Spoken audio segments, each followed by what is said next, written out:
અત્યારે જે આ રસ્તા ઉપર હું હોય અદગમ સુખપુરા અને છેવાડાના ગામનો રસ્તો છે, આ રસ્તા ઉપર આટલું બધું પાણી ભર્યું છે ને સાહેબ, અત્યારે વાહન વ્યવહાર બધું બંધ છે. હમણાં આજકાલમાં તાજેતરમાં અહીં હારા સાહેબો એટલે કે મહેમાન તરીકે આવ્યા હતા, પણ એ લોકોને એક વસ્તુ ના દેખાણી. તમે જુઓ અહીં કલેક્ટરને બધા પાણીમાં ઢરકાવ ખાલી કર્યા, પણ તમે આ જુઓ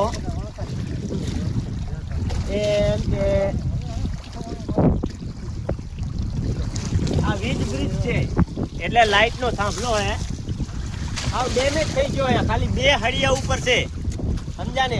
આજગામ સુખપુરાની લાઈન છે, છેવાડાના ગામડાની લાઈન છે. હવે આ તૈયારી જ છે માનો પડવાની અંતિમ ઘડીમાં આ થાંભલો છે.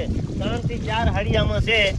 આ પ્રમુખ સાહેબે આવ્યા હતા અને હારા આવ્યા હતા. અહીં રસ્તો ખાલી બંધ કરીને બેરલ ખાલી 2-4 મેલ્યા અને ગાંઠિયા થોડા બનાવલ હતા ને એ લોકો સુધી પહોંચ્યા કે પોતે ખાધા કાંઈ ખબર જ નથી.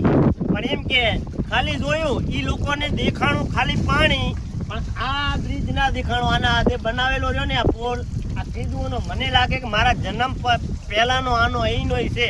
આ પુલમાં ખાલી ઉપરનો થાંભલો એક લોખંડનો ખાલી નાનો એવો ટુકડો લગાવ્યો છે, બાકી કાંઈ આ લોકોએ કર્યું નથી. અને આ પાણી રામ જાણે આ ઊંચો માર્ગ લેશે ને ત્યારે આનો પાણીનો વાહન વ્યવહાર થશે કદાચ, એટલે કે માંદા માણસ ક્યાં લઈ જવા એ જ નક્કી થતું નથી.